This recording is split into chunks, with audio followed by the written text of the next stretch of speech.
Assalamu alaikum friends, today I will discuss how to fix Snapchat a black screen issue in red.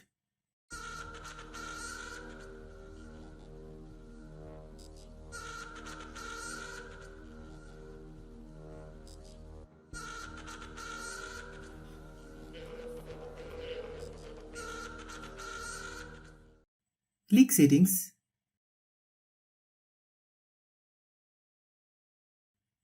click app management,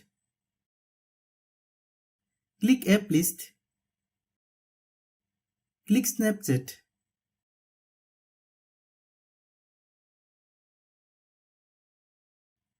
Click storage use,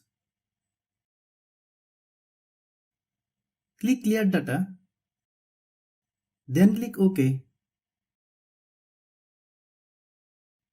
Click force stop,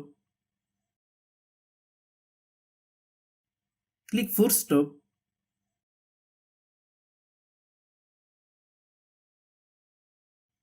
then open Google Play Store, then search Snapchat.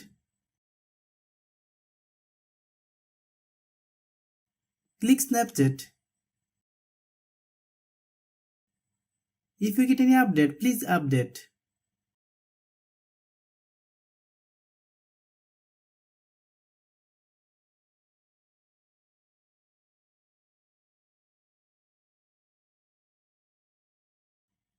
Thanks for watching.